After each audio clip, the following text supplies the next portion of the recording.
Kidney বান্ধব খাবার। Kidney আমাদের শরীরের খুবই গুরুত্বপূর্ণ একটা অঙ্গ। আমরা যদি সঠিক খাদ্যাভ্যাস গ্রহণ করি এবং লাইফস্টাইল মেনটেন করি তাহলে কিন্তু আমরা আমাদের কিডনিকে দীর্ঘদিন সুস্থ রাখতে পারি এবং সচল রাখতে পারবো। অনেকেরই আমাদের মধ্যে কিন্তু দেখা যায় উচ্চ রক্তচাপ রয়েছে এবং ডায়াবেটিস রয়েছে, এবং দীর্ঘদিন থেকে এই উচ্চ রক্তচাপ এবং ডায়াবেটিস যদি অনিয়ন্ত্রিত থাকে তাহলে কিন্তু সেটা কিডনি ডিজিজ বা ক্রনিক কিডনি ডিজিজ সৃষ্টি করতে পারে।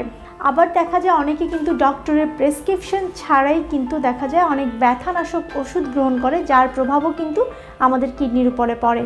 তো এই জন্য কিডনি সুস্থ রাখতে চাইলে এবং কিডনিকে সচল রাখতে চাইলে অবশ্যই আপনাকে পুষ্টিকর খাবার গ্রহণ করতে হবে। কিডনি বান্ধব খাবার যেগুলো রয়েছে সেগুলো গ্রহণ করতে হবে, নিয়মিত হাঁটাহাঁটি এবং এক্সারসাইজ করতে হবে, ডায়াবেটিস এবং উচ্চ রক্তচাপ নিয়ন্ত্রণে রাখতে হবে, এবং অবশ্যই ডক্টরের প্রেসক্রিপশন ছাড়া কোনো ধরনের মেডিসিন গ্রহণ করা উচিত হবে না। চলুন তাহলে জেনে নেওয়া যাক কিডনি বান্ধব খাবার কোনগুলো। শুরুতে যে খাবারের কথা বলবো সেটা হলো আপেল। আপেলে প্রচুর পরিমাণে ভাইটামিন, মিনারেলস এবং কিন্তু অ্যান্টিঅক্সিডেন্ট রয়েছে। আপেলের যে অ্যান্টি ইনফ্ল্যামেটরি গুণ সেটা কিন্তু আমাদের কিডনিকে পরিষ্কার রাখতে এবং কিডনিকে সচল রাখতে সাহায্য করে। ইউরিনারি ট্র্যাক্ট ইনফেকশন বা ইউটিআই হওয়ার যে একটা ঝুঁকি রয়েছে সেটা কিন্তু নিয়মিত যদি আপনি আপেল গ্রহণ করেন সেখান থেকে কিন্তু আপনি মুক্ত থাকতে পারবেন। এরপরে লাল আঙ্গুর।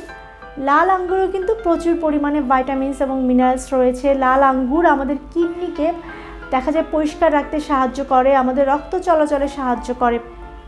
এই জন্য যখন সিজনে লাল আঙ্গুর পাওয়া যায় সেই সময় আপনি দৈনিক 5 থেকে 6টা লাল আঙ্গুর গ্রহণ করুন, কারণ লাল আঙ্গুর কিন্তু অন্যতম একটা কিডনি বান্ধব ফল। এরপরে যে ফলের কথা বলবো সেটা হলো বেরিস। স্ট্রবেরি, ক্র্যানবেরি, বিভিন্ন ধরনের বেরিস আমাদের দেশে পাওয়া যায়। যদিও এটা বিদেশি ফল, কিন্তু বেরিস কিন্তু আপনার কিডনির জন্য খুবই উপকারী। বেরিসেও কিন্তু বিভিন্ন ধরনের আপনার অ্যান্টিঅক্সিডেন্ট রয়েছে, ভিটামিন সি, ভিটামিন বি এবং আয়রন রয়েছে, যা কিডনির জন্য খুবই উপকারী। পেঁয়াজ এবং রসুনের কথা আমরা অনেকেই জানি। খাবারে বা দৈনন্দিন রান্নায় কিন্তু আমরা পেঁয়াজ এবং রসুন ব্যবহার করে থাকি। পেঁয়াজ এক ধরনের পচনরোধী এক ধরনের উপাদান রয়েছে পেঁয়াজে, যেটা আমাদের কিডনির যে ধরনের দূষিত পদার্থ থাকে সেগুলো দূর করতে সাহায্য করে, কিডনিকে পরিষ্কার রাখে এবং রক্ত চলাচলে সাহায্য করে, যার কারণে কিন্তু কিডনি সচল থাকে।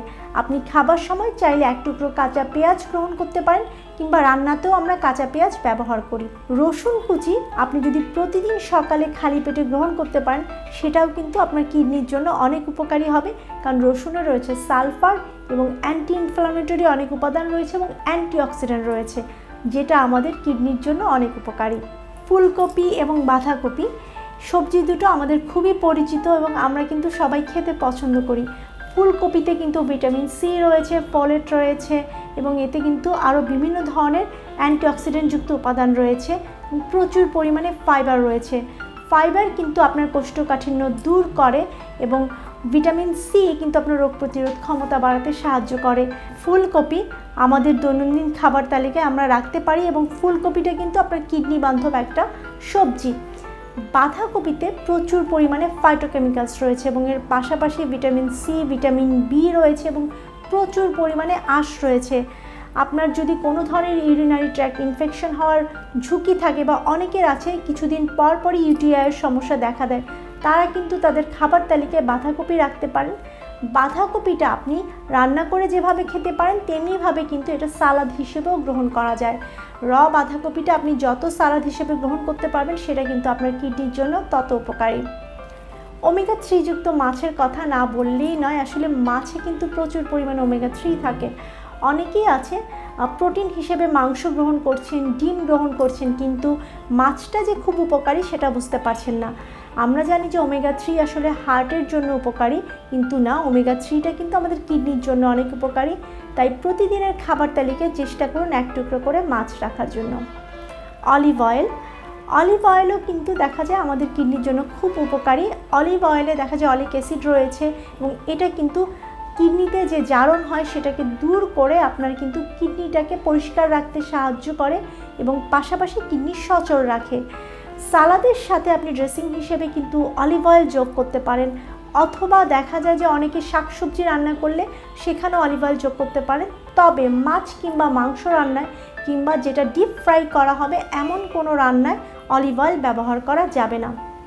এর পাশাপাশি প্রতিদিন চেষ্টা করুন প্রচুর পরিমাণে তাজা শাকসবজি এবং ফলমূল খাওয়ার জন্য এবং অন্তত 3 লিটার করে পানি পান করুন।